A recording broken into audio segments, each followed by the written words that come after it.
Okay. 23 starts a new set of problems. You have radicals on both sides. We had problems like that earlier when you had a radical on both sides, but we didn't have this extra number.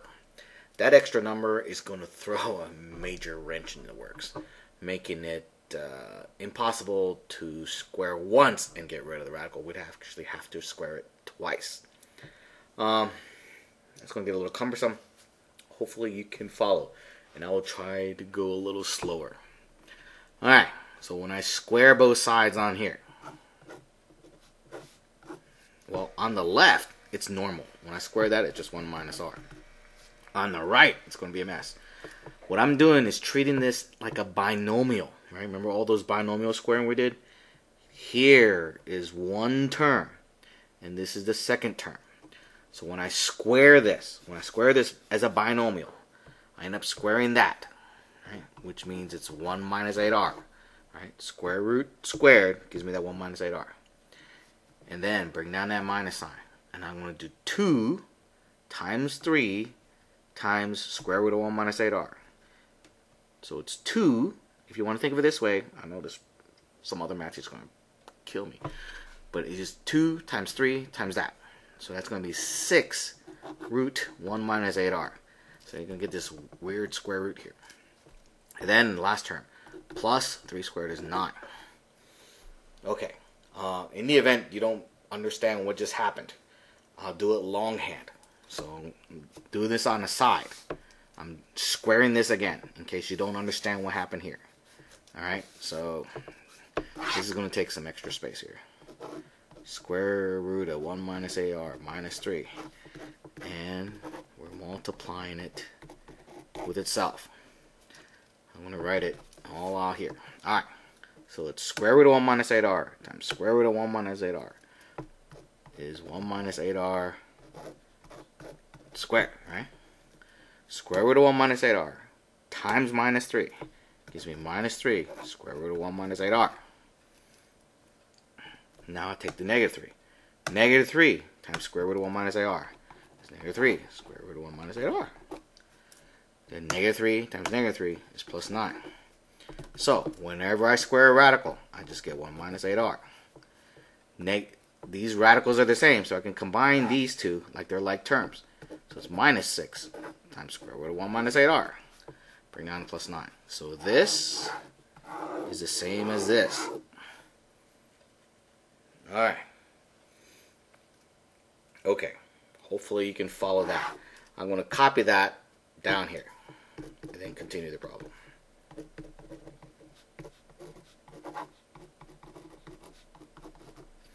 Alright, so I did that twice. This is separate. I was just trying to show you where this is coming from. Okay, where this is coming from. Anyway, I'm going to simplify the right hand side some. I got a 1 and a positive 9, making it 10. I'm going to move these two pieces to the left, making it what? 7r minus 9. Double check that because it looks funny. Okay. I think I'm going to run out of space here. Now I'm going to square both sides. Normally I would like to divide by that, but I don't want to deal with the 7 divided by negative 6. Alright. So I'm going to square both sides using my shortcut. 7 squared, 49r squared. 2 times 7 times 9. So that's going to give me 7 times 9, 63.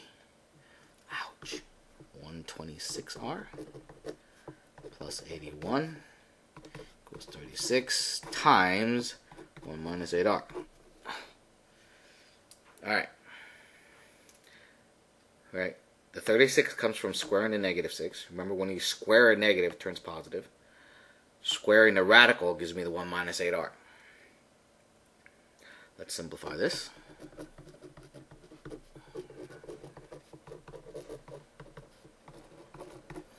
What's 8 times 36? Times 6 is 48. 4, 8 times 3 is 24. 288r. Move everything to the left. r squared. 288. So it's what? 288 minus 126. It's 162. So it's plus 162r. 81 minus 36. 45. Okay.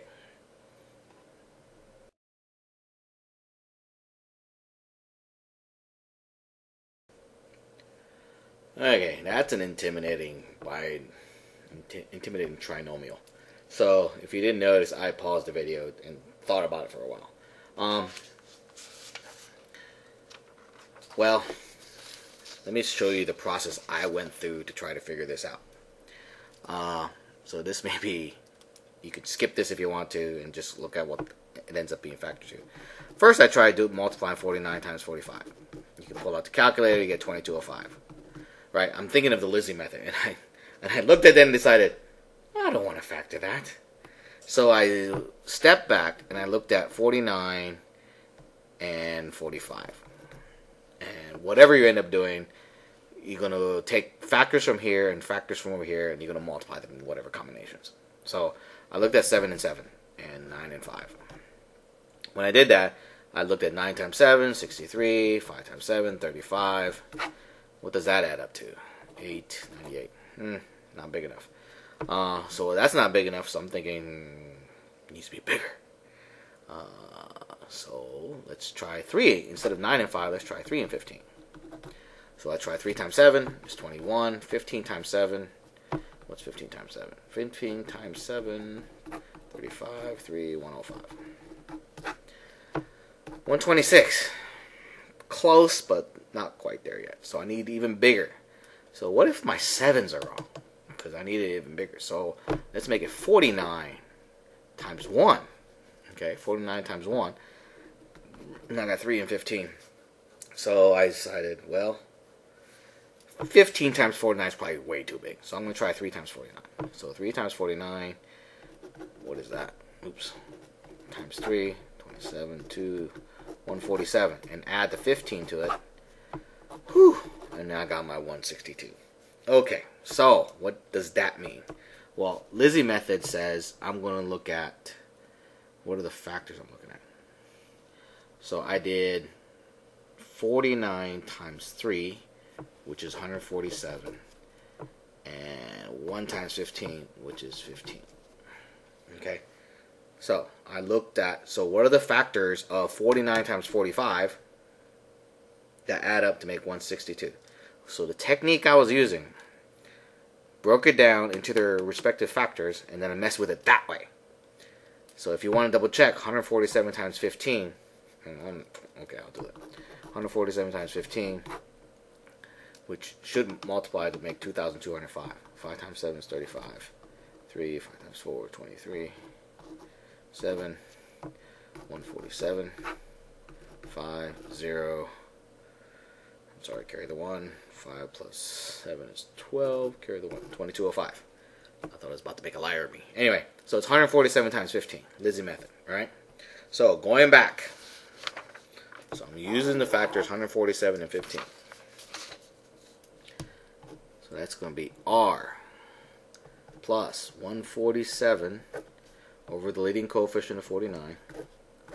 R plus 15 over the leading coefficient of 49 equals 0. Alright. 49 actually goes into 147. Turns out to be 3 times. And nothing nice happens there. That becomes 49R plus 15 equals 0. Okay. So, set each factor equal to 0. So we're going to do R plus 3 equals 0. And 49R plus 15 equals 0. That gives me R equals negative 3. And R equals negative 15 over 49. Ooh, not pretty. Especially since we have to check them. Alright, so let's check that out. Alright, let's see. What's the original? Going back to my worksheet to get my original problem. It was square root of 1 minus R equals square root of 1 minus 8R minus 3. Plug in a negative 3. that becomes 1 plus 3, making it 2. That's the left-hand side. Go on the right-hand side. 1 minus 8 times negative 3. So 1 plus 24. 25. Don't forget your minus 3. That's 5 minus 3, making it 2. Alright, 2 equals 2. So r equals negative 3 works. Now let's try the other one.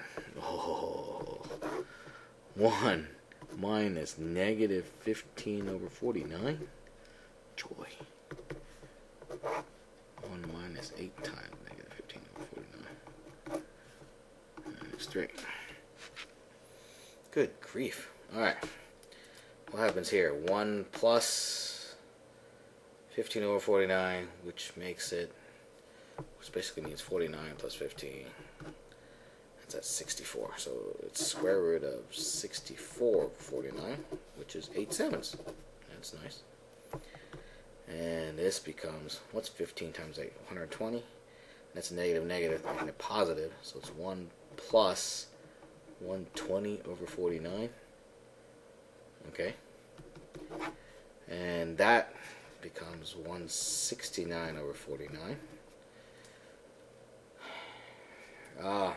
Hopefully you can do the arithmetic there. Hopefully you can. Basically, 1 is 49 over 49, so I did 49 plus 120, giving me 169. Okay, so I did have to do the whole common denominator thing. Don't forget the minus 3 on the end. Square root of 169 is 13. Square root of 49 is 7. Can you believe that came out so nicely? Okay, what's 13 sevenths minus 3? Well, I'm looking at this, and I don't really want to do that either. 13 sevenths is less than 2. If it's less than 2, something less than 2 minus 3 gives me something negative. Well, left side is not negative. So this didn't work. All that work, and you have to reject it. Alright, so final answer for number 23 is just r equals negative 3. I hope I was showing all that up there. Okay, moving on. Let's do 25.